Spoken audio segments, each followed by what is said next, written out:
Hi, you're listening to Dr. Heather Williamson, the Leadership Doc, host of Talking Leadership. I can be heard every Monday morning at 5:30 a.m. on ESPN 106.1 FM, where you'll learn the best leadership practices to help your team soar. And if you're wondering why I am doing this, it is because I work with leaders to help them overcome performance challenges by increasing their effectiveness and lowering their stress and giving them more free time and higher profits from 20 to 30%. And you can find me on my website at transformationgroupllc.com or my YouTube channel at Dr. Heather Williamson, and also the same for LinkedIn. So today I have with me, and I'm really excited because we've known each other for a few years now, and it is John Ainsworth. He is the president and CEO of Bonifii. So welcome. Thank you so much for being here today. Good to be here. And I was thinking back, I think Chris Shockley introduced us. Yeah, right. The CEO of the Virginia Credit Union. And we eventually, I guess, hooked up and got together and we've worked together. But also, you were also a contributor to my book, Magnetic Trust, which you'll see this picture in the background. And you wrote the chapter on transparency, or actually I asked questions and you asked how, and you shared how you were being transparent with your team. Right. So why is transparency important as a leader? It's well, what I've learned is probably from the opposite, that those leaders that weren't transparent and what the implications were. And so one, I think the importance, if you're really going to be part of the team, then it's really important for everybody to know what you know. And of course, there's some things you can't share in terms of dirty laundry potentially, but in terms of the vision, the mission, everybody's role, I think that transparency is important, especially when things don't go right. And so from that perspective, I'm just a straight shooter. I found that it's a lot better to be up front as opposed to try to placate or hide and all of the drama that comes along with it. So, and especially, how does that play into building trust with your team? Well, my model, trust, partnership, agility, initiative, right. And trust and partnership are apparent. And if you're not really transparent, then what typically happens is you start to get that interplay of, I'm not sure if you're for me or against me. I start to feel maybe insecure because I'm not sure exactly where I stand or how my performance is. And so having that trust and partnership kind of yields that transparency to say, okay, you know what, no matter what, I've got your back, you got my back, we're going to get this together. And for me, it's that and trust and partnership. That's the first two. That kind of leads to that transparency. Right. Absolutely. So for anybody who's out there listening, tell them exactly kind of what Bonifii is about. Sure. So Bonifii, our mission is really making sure that we protect our members from fraud. So if you boil down all the technologies that we use, and we use a lot of them, it's basically to make sure we're protecting the individual. And in the life of digital, where we're all Zooming, we're all doing digital interaction, everybody's getting breached, there's fraud. Our mission is we're going to help basically protect that individual from fraud. That's our mission. Right. And we met when you were working a whole lot with credit unions. Yep. And so are you still working? I know you're still working with credit unions. We are. And that's still, the prime of passion for that is, credit unions are nonprofit. Right. They're really focused on financial inclusion, and that's my heart and vision as well. And so we have other financial institutions we partner with, but that's our love language is credit unions. Right. Yeah. They're a great group of totally good. I know. So when it comes to you as a leader within your organization, so we worked together, for a while, and obviously your whole team is remote because they're across the nation. Right. So how, there's lots of challenges that come with having a remote team. And it's funny because after the last 2 years, everybody was kind of getting used to leading in a remote way. Yeah. So what challenges did you see? Well, you can imagine, with that virtual interaction, all the dynamics are different. You don't have the benefit of that one-on-one body language. You don't have the water cooler talk. Yeah. And, as you mentioned, this is, I guess we're 3 years into this. And I think I may have shared in my past life, we were the first corporate customer of Zoom. Actually, Eric One had just left WebEx. And so we knew that it was going to be remote. And I'd asked myself, find me the Brady Bunch. And they're like, the what? And I'm like, the 9-blocker, you know, and they're like, oh, you mean like Hollywood Squares? I'm like, that's even better, you know? Yeah. And so we've been at this a while, and, you know, one, it helped. The thing that it actually helped, because a lot of times we use conference calls before. Right. And what you found was everybody on conference calls were multitasking. They really weren't checked in with you. And so when we first started, the whole thing was everybody would have their camera off. Nobody actually wanted to be transparent and come on camera. And so the first learning for us was, okay, I'm going to call BS. If you're off camera, it's probably because you're doing something different and you're not really engaged, and I need you engaged. So that was the first kind of learnings for us and challenges. How do you stay engaged where we're all fast runners, we're all multitaskers? How do you stay devoted and attentive where if I'm sitting in front of you, it's easier to do that? So that was the first big challenge.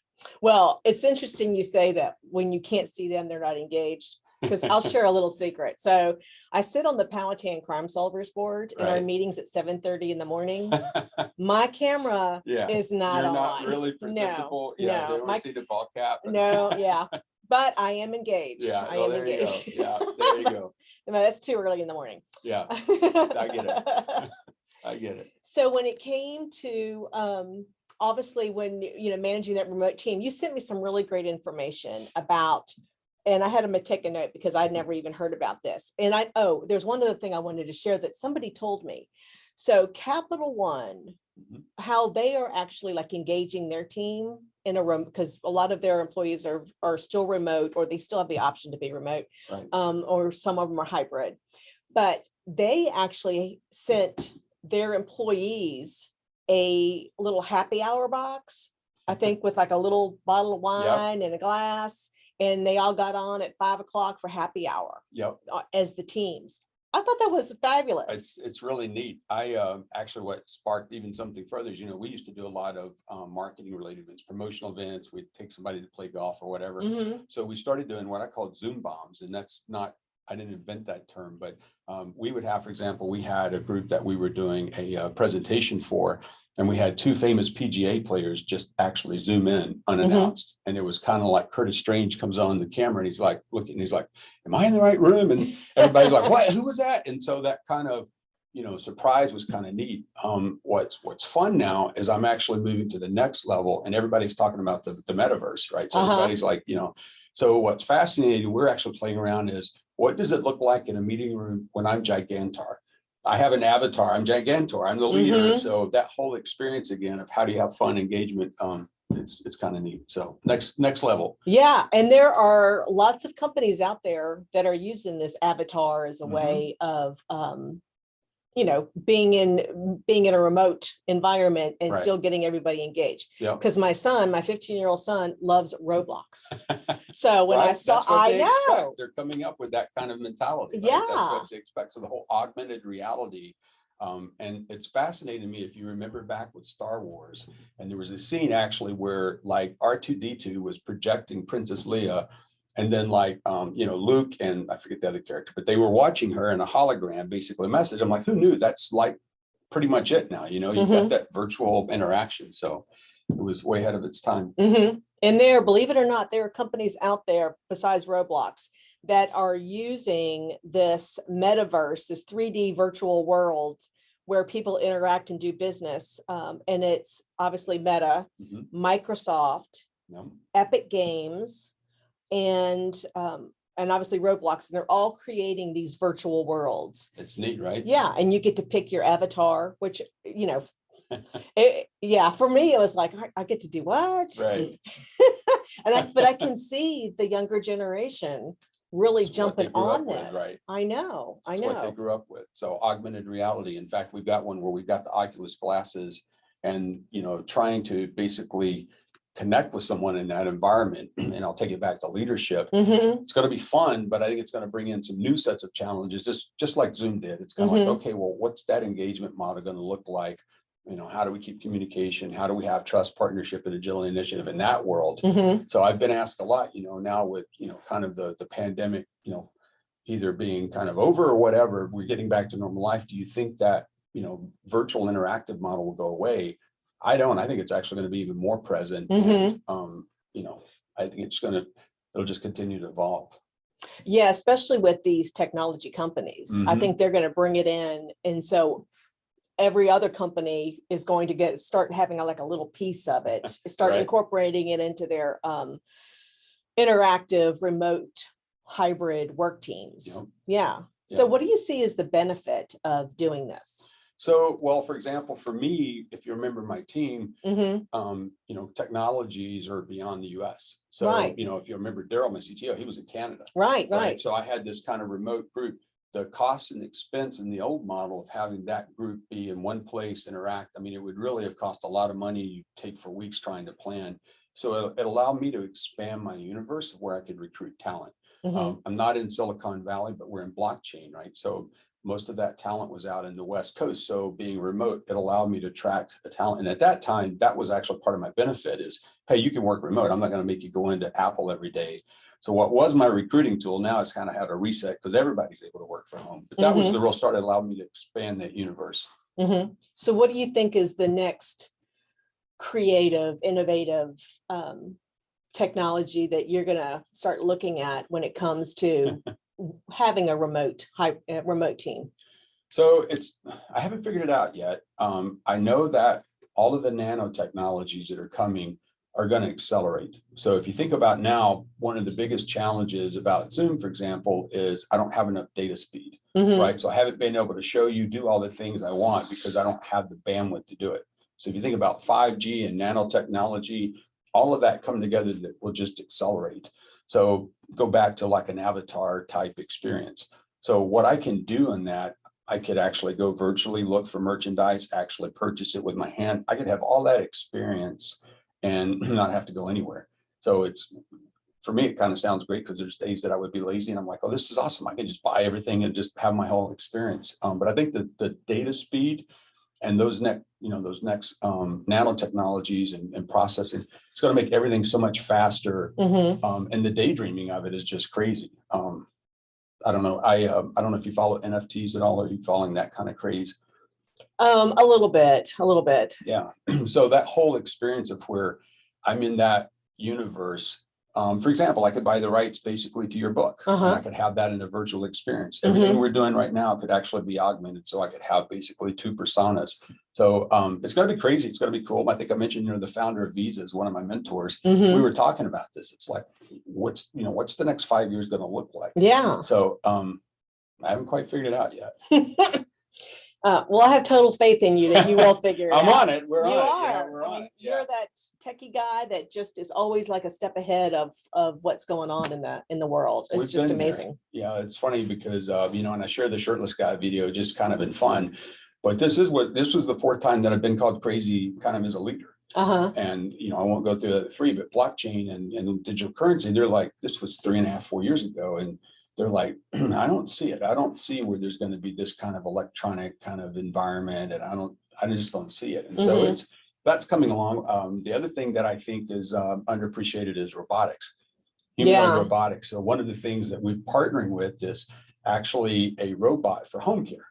And so if you think about those activities of what a human would have to do and being able to basically facilitate that, and you got the labor shortage and you got all the problems where I can't get people to do those types of activities. So it's kind of crazy, you think about C-3PO and that kind of whole experience. It's kind of like Star Wars comes to life, It is. Yeah. It's like in I don't know. I guess maybe it's just my generation. I'm thinking, oh my God, that's never going to happen. Or yeah, it's kind of cool, but really, is it really functional?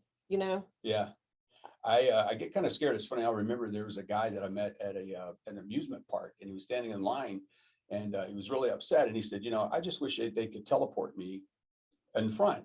And I'm like, instead of the back of the line, right? I'm like, teleportation. I'm like, I don't think that Star Trek was a reality show, and the guy got very offended me. He's like, oh no, that's real. And he just went off studying studies. And I think now I'm like, you're starting to see about quantum physics and all this stuff. I'm like, I don't know, maybe it's there, Maybe it is there.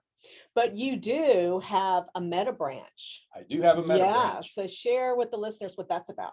So if you think about the financial services experience today, And you think about our kids, and we just talked about like, they're not going to want to go into a physical presence to do anything. No, they're all online. I mean, even when you communicate with your kids these days, it's texting or it's it, you know, because my son will be like, because I was trying to find his location, and he's like, Dad, you got to go to Snapchat to find my location. I'm like, I know what Snapchat is, but I don't really leverage it. And don't they have like a little thing on the phone? Yeah, the 360 or Find My Friends. So that's what I was thinking of. But he's like, no, Snapchat is his communication tool. He sends his pictures and his photos. And I'm like, why do you like Snapchat? And he said, well, Dad, we had to move away from Facebook because all of you older adults started taking it over. So we had to go find something else. But so that experience of how do I go and have that financial services, if I want to buy a car, for example, today I have to go to a car lot. I have to find my car. I have to go to basically the finance guy, and then I got to go through all of that, and then I got to go back to my bank. This is all digitized. So I can virtually see the car at the showroom and say, okay, you know what? I want that Honda. Okay, great. Now I want to actually pay for that and secure a loan. And I don't have to go anywywhere. It's a branch experience. So that's what we're playing around with. Nice. That sounds really cool. I'll be anxious to see when we'll see where it goes. Yeah. I know the pictures. AI, right? Oh, okay, cool. Yeah. The pictures looked really great when I checked them out. So it's early. Yes. So if anybody is really interested in learning more about this, how can they get in touch with you? So bonifii.com, bonifii.com. But I'm on LinkedIn, I'm on the social, Twitter, et cetera, et cetera. So most of the content around this I post, but that's how they get in touch with me. Yes, John Ainsworth, if you're out there searching for him. Yeah, and look for Gigantor the Avatar.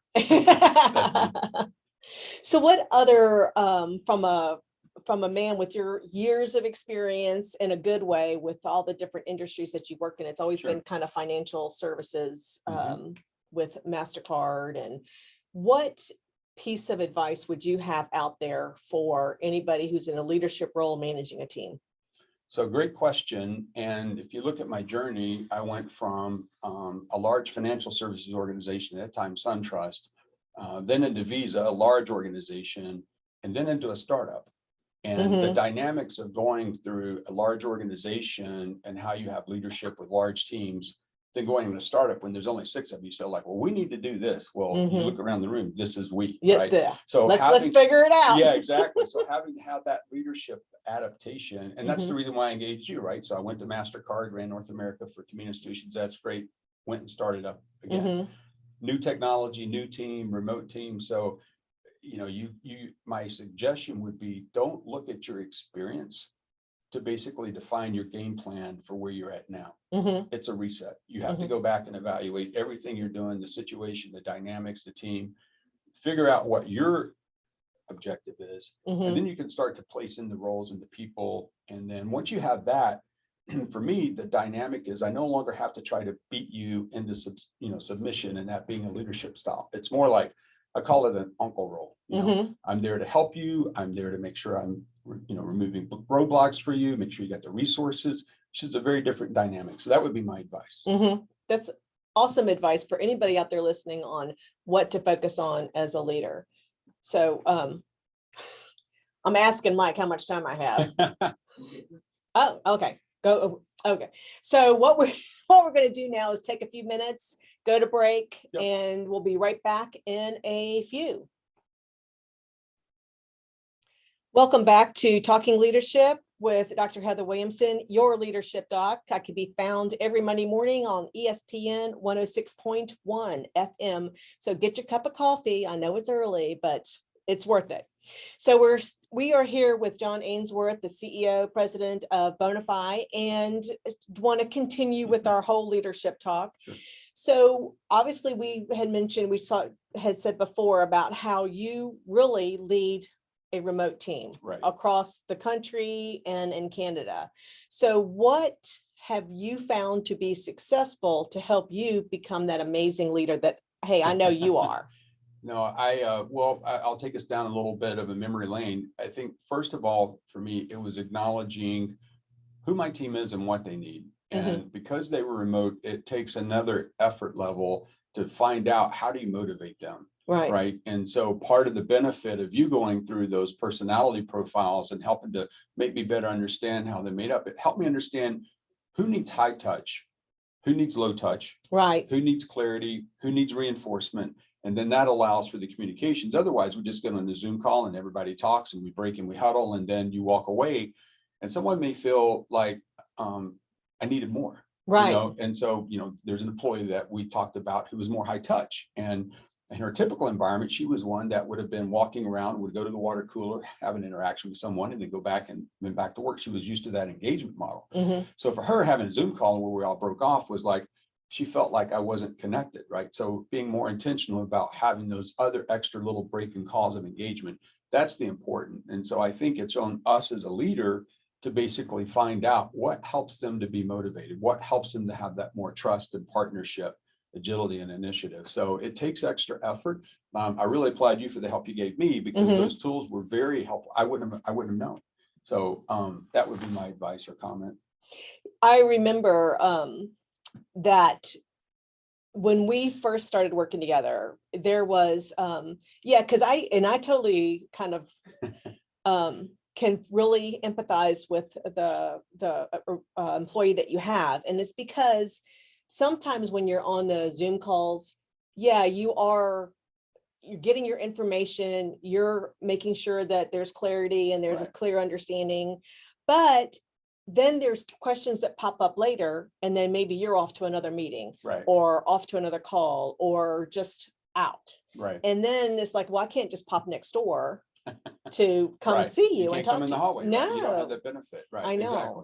And I think that the assessments that we did with your team really helped in a way that you could better understand, what they're motivated by, what their strengths were, what their challenges were, how they made decisions, because we assessed all of that. And I think it really helped you, because you have grown very, very well in the next. Yeah, it's been fun ride, right? Yeah, yes. Yeah. And so, but with that information, I think helped you figure out, all right, who is really great in what area of my business. Right. And I think that's amazing. I think it's amazing. I think it's critical. Otherwise, like I say, you'll flounder. And the problem for me as a leader, you won't know it. Because you don't have that ability to see them in office and their body language and say, that person seems like they're a little off today. Like, what's going on? You don't have that benefit because you don't see them all the time. So it's on us as a leader to basically take that as initiative. Yeah, because then you have that person that just, you say it one time and they just take off and run with it. Yep, exactly. Yes. So, yes. Yes. Yeah, exactly. I have those. The other thing that's interesting about Zoom, and it just hit me from earlier, is also having the right boundaries on Zoom. And you don't think about, most people would just have their natural background. They would find a place that they wanted to Zoom. It could have been in their dining room, or some people had a bedroom. What I also found was having that kind of background had a lot of power. If I'm in an external customer conversation, I don't want them seeing my bedroom and the dog jumping around, and so that's one kind of boundary. On the opposite side, it also allowed me to get to another level of relationship, because there were some employees I never got to meet their spouse. I never really knew what their house was like and all. So that level of engagement also gave us a little bit more knowledge to what's this person like outside of the office, So I see both extremes, but it took some intentionality.